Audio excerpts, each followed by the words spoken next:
Badan waktu syuting itu 93. Sekarang 73. 20 kilo ya? 20 kilo. Prosesnya gimana nih sampai ini udah nyampe body goals atau masih ada target lagi? Gue sebenarnya nggak mikirin kesana, gue aja kaget tiba-tiba kurus. Kayak ketok magic gitu, kurus gitu. Gue juga nggak ada perencanaan apapun untuk program tersendiri untuk badan. Tapi ternyata pas keluar gitu ya, tiba-tiba langsung pada nanya, kok kurusan? Oh iya ya. Jadi tapi keep going aja karena memang banyak hal yang harus diselesaikan dan harus dikerjakan sih. Prosesnya apa? Lu ngapain di bawah udah bulan? Jadi awal 93 itu karena mungkin jadi gue kena fenomena disebutnya stress eating namanya. Jadi stress eating itu membuat kalau setiap kali gue berpikir bawaannya pengen makan aja gitu. Itu karena mungkin gue terlalu banyak. Jadi gue apapun tuh gula untuk bisa meredam emosi gue gitu. Jadi ya gue memperbanyak konsumsi makanan yang berbau banyak gulanya. Akhirnya gue mengurangi gula karena gue takut justru ini pemicu stres utama gitu. Jadi gue mulai mengurangi gula. Akhirnya mulailah perlahan gue pelan itu menjadi kurus. Jadi nggak ada target sendiri atau treatment? Nggak ada sendiri? sama sekali target treatment, nggak ada. Cuman ngurangin gula itu. Ngurangin gula. Dan itu yang ngebuat sampai sekarang jadi 73 itu, Li? Ya itu yang mungkin membuat jadi itu. Jadi mungkin dulu gue sugar rush ya. Jadi enggak lah. Gue dulu lebih suka banget sama gula. Jadinya iya itu berbahaya. Apalagi riwayat keluarga itu kan punya diabetes dan penyakit lainnya yang berbau dengan gula. Jadi gue pas ngurangin gula itu justru membuat gue makin tenang gitu. Dari situ sih mungkin lama kurus. Kalau perbedaan dari 93 ke 73 sekarang, perbedaannya mungkin gue juga agak culture shock juga karena sejujurnya gue tuh kalau di rumah ya, kalau sendirian itu memang gue ada metode tersendiri yang gue jarang memakai baju gitu. Akhirnya pas gue pakai baju lagi, gue baru tahu itu udah kendor semua. Jadinya sekarang nih celana udah kendor. Jadinya gue mau nggak mau harus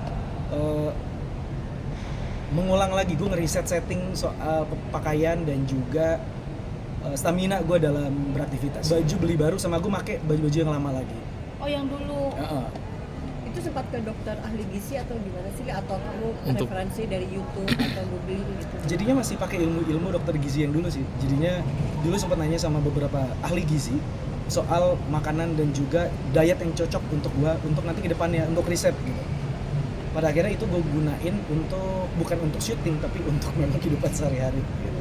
Jadi penting sih. Kalau cepet capek mungkin enggak, cuman gua itu nggak mikirin soal gemuknya, cuman bagaimana overthinking itu mendominasi pikiran gua yang menjadikan gua makan terus gitu. Jadi sebenarnya gua nggak mikirin capeknya. Daripada gue stres, lebih baik gue makan karena stres itu lebih capek. Jadi gue melampiaskannya dengan makan. Kalau sekarang gimana? Ketika gue udah ngurangin gula pas makan, tiba-tiba itu stresnya hilang. Terus perlahan turun dan ya ini disebutnya intrusive thoughts ya.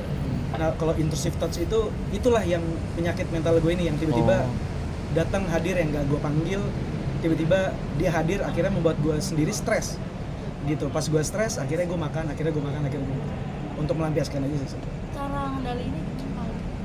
Cara ngedaliinnya ngurangin gula aja sih. Pas ngurangin, jadi sebenarnya cukup ketahui. Jadi sebenarnya bukan intrusive thoughts aja, karena banyak banget repetition atau pengulangan yang memang harus kita kenali gejala-gejalanya, dan itu fenomena-fenomena yang luar biasa banget di dalam penyakit mental ini gitu. Akhirnya pas gue kenal soal penyakit mental itu membuat gue jadi lebih paham atas apa yang terjadi sama gue, dan itulah tindakan awal yang gue lakukan adalah dengan mengurangi gula pastinya. Dengan mengurangi gula, dan jujur OCD itu nggak kayak orang-orang luar yang bisa beraktivitas dengan bebas. Cuman ketika gue ngurangin gula dan gue memperbaiki tidur gue, itu perlahan OCD-nya makin jinak dan membuat gue jadi lebih bisa mengontrol. Sejak gue juga bisa ngurangin gula, bisa membuat gue mengontrol stres di dalam pikiran gue. Nah, tapi ketika syuting gitu gimana, makanan bawa sendiri atau sebenarnya makanan sih karena mungkin udah otomatis aja kali ya, udah auto tiba-tiba, karena mungkin itu udah menjadi waspada diri karena gue tahu ini pemicu awalnya. Jadi gue nggak mau menjadi penyakit mentang-mentang gue sakit jadinya performa gue berkurang gitu. Akhirnya gue daripada gue udah dibayar gitu ya, terus performa kurang, itu akan menjadi sebuah beban sama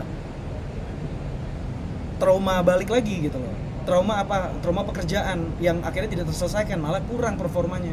Akhirnya bukannya membaik, akan overthinking lagi. Itulah yang gue takutin gitu loh. Yang membuat gue jadi udah cukup jangan makan. Susah nggak sih tapi ngendalinnya kali? Maksudnya nggak makan gula nih, susah nggak waktu awal-awal? Enggak sih, karena auto trigger tadi, kayak Saking pengennya. Enggak, gue nggak mau penyakit mental ini terus-terusan.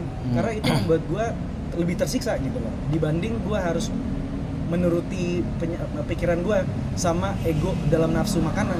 Jadi lebih baik gue ngurangin gula karena itu lebih mengerikan dibanding gue mau.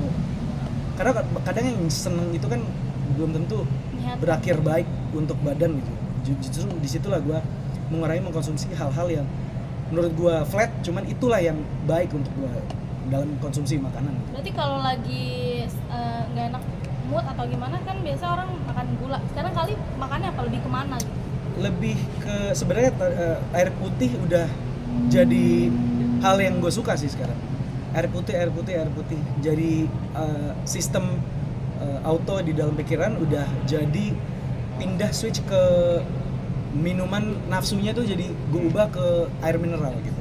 Jadi edik juga sekarang sama air mineral. Kalau misalkan apalagi sama larutan-larutan atau yang bisa kayak aki dalam gitu loh. Jadi gue kesegernya dari dalam gitu. Jadi lebih kepada air-air yang itu sih. Olahraga gitu sih? Olahraga sih kurang sih.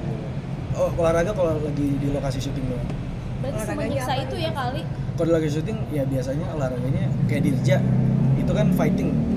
Kalau enggak push up. Gue percaya diri itu sebenarnya bukan dari fisik. Gue sebenarnya benar kalau misalkan memang fisik itu membuat orang percaya diri. Tapi kalau gue bukan kesana. Percaya diri bagi gue adalah ketika kita bisa membuat individuasi kita itu terkontrol gitu. Itulah yang membuat kita lebih pede. Individuasi itu maksudnya lebih kepada kontemplasi terhadap diri. Jadinya itu lebih menarik dibanding kita memikirkan fisik. Iyalah, sangat menyiksa sekali. Apalagi gue kena ini udah berarti 6 tahun udah. Maksudnya terus-terusan dengan hal ini membuat gue stres juga, dan juga ya frustasi gitu akhirnya. Yang buat gue ya udahlah, gue ini membunuh banget menurut gue gula ini. Jadinya ya udah gue mengurangi konsumsi. Kalau dibilang Ali kembali ke setelan pabrik gimana nih Kak? Gue nggak tahu maksudnya setelan pabrik. Maksudnya balik lagi kayak dulu Ali yang gue nggak tahu, maksudnya orang banyak banget yang Ali back to Aliando atau Digo, atau Aliando back to GGS, Aliando back to 2014 atau balik. Gue nggak pernah ke arah itu sebenarnya. Cuman yang penting target utama adalah sembuh, dan gue pengen bisa kontrol penyakit gue ini gitu doang sih. Karena dengan itu semua pasti lebih enak, semuanya lebih terkontrol. Intinya ada beberapa orang akhirnya mengikuti habit dalam diri akhirnya, karena mereka pun setuju gitu atas apa yang dilakukan sama Ali gitu, dengan mengurangi gula, terus kerja keras untuk penyakit mental gitu ya. Akhirnya banyak yang nggak cengeng aja sih.